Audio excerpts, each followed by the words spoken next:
what's up guys? Welcome back to Mr. Cuda. We got some parts today and Brendan's gonna be recording and we're gonna show you what we got. So as you see in the title, this is gonna be about our body stiffening. So this is a unibody car. Maybe we'll tell you a little bit about what unibodies are and then show you the parts that we got, open them up, and then that'll be it, right? Mm-hmm. If you like our video, what are you supposed to do? Like and subscribe and ring the bell. Like our video, yeah. If you like our video, it tells us that you like our video, and for one. Notification bell. Yeah, and then if you subscribe and you hit the notification bell, then we'll know to make more videos, right? Mm-hmm. That way, when we finish up with a Cuda and we're doing burnouts, you can see what it looks like. All right, let's check it out. Start. All right, are we started? Yeah. Is your finger in the way? No. Okay. So we're going to tell you a little bit about the unibody, and I'm going to tell you what the unibody is about. Unibody is the frame rails. There's only frame rails in the front. You see this here? This is the frame. That's part of the frame rail. It only goes back halfway. Wait. And then under the car, and then it stops. And then the body connects the back half frame. So there's another frame in the back, and there's another frame in the front. So that's a unibody car. And what we got was some stiffeners and some subframe connectors that will connect this frame in the front. See, look down here. It'll connect this frame up here to the frame in the back. I can't really see. Can you see that one there? This box right here, that's the frame. That's the frame rail. I can't really see because that's in the way. Okay, let me see it. So you can go in here. So that's the frame rail there, and there's a frame rail there. And they go halfway back to the back of the car, and then they connect the back part. All right, let's go look at the back. So you're gonna have to look where I'm pointing. Okay, so this is the frame rail that we showed you in the front, and it stops right here. And then underneath, this is the floor, this is the body, that's the unibody part. So there's no frame that connects on the bottom. And then if you look back here, that's where the frame starts again in the back. And there's some spider webs. And the Black Widows love this part back here. So there's a frame back here that connects to the floor. Wait, there's Black Widows? Maybe, I don't know what it is. Oh. But this frame back here connects to the floor. And back up here, the front frame connects to the floor, but there's no frame in the middle. So this box that we got today is going to connect this to this, and that's a subframe connector. And there's some other things in there that we'll show you. Okay, let's go look. Now it's on. Okay, so these came from Roseville Motorsports, Roseville Mopar, and let's see what we got here. So this is the radiator support where it's a little bit stiffer. And I'll show you where that goes. That goes up in the front. Is there poppers?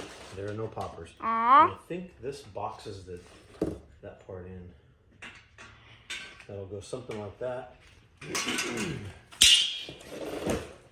And then we've got this box here.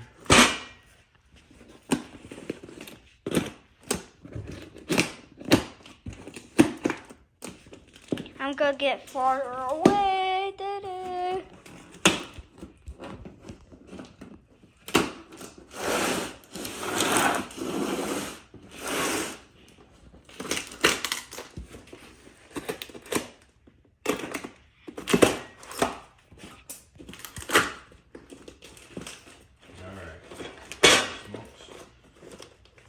Start. All right, so this is the subframe connector. This goes under the floor, and then it welds to the floor, and it matches the floor line, and then it boxes it in.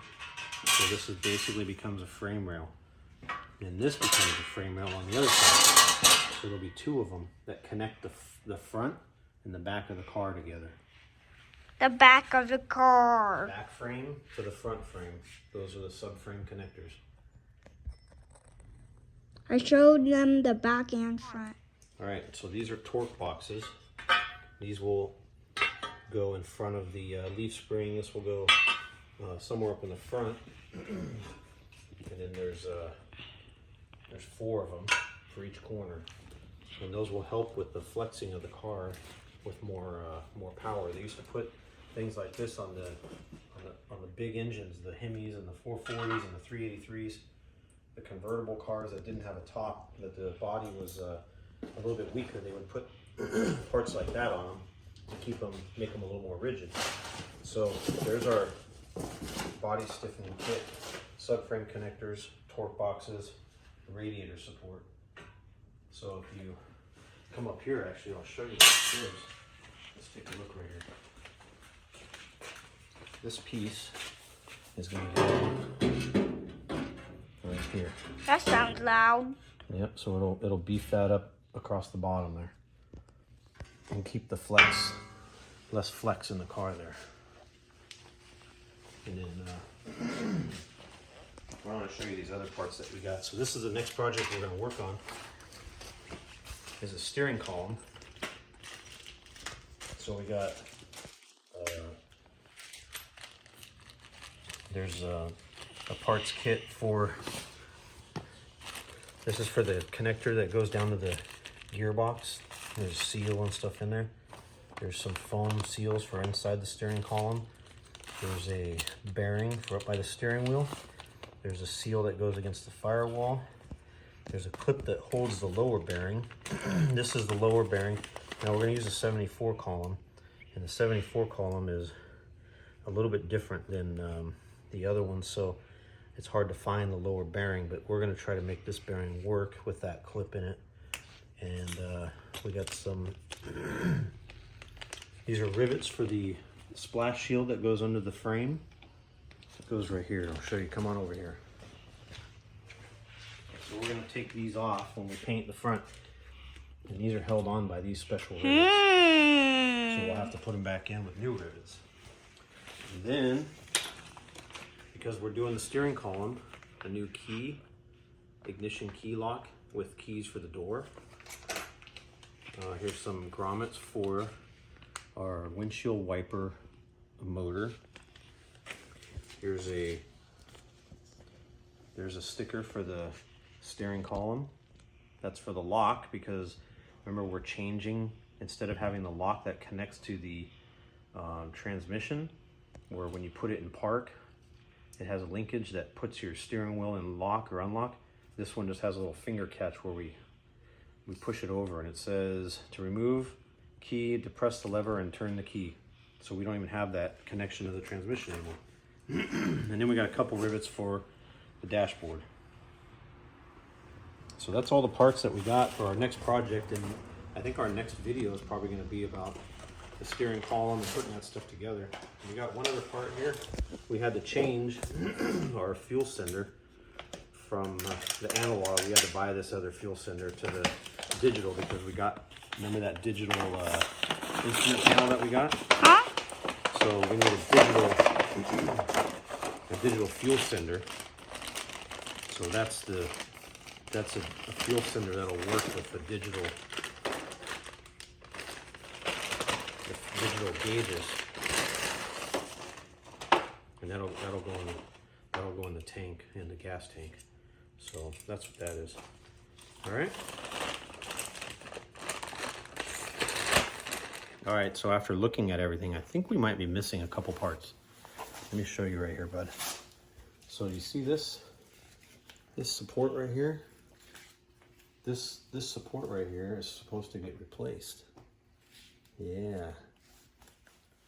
So this support gets like a bigger, beefier part there, and I'm pretty sure that's missing out of our kit that got shipped here. So we'll have to look into that a little bit. We'll have to check all the other parts. Maybe we have another box coming. All right, guys, thanks for checking out our video. This is just a short one to show you our package that we got today, and actually open it up and see what's in there. We want to keep making these videos and showing the progress and things like that. So, you know, if you like our video or you got any questions, leave us a comment. you know, show us some support, like our videos. Ring the bell. Yeah, hit the notification bell if you want to find out when we post more of our videos. And we appreciate you guys watching, and we'll talk to you guys soon. Bye. Bye.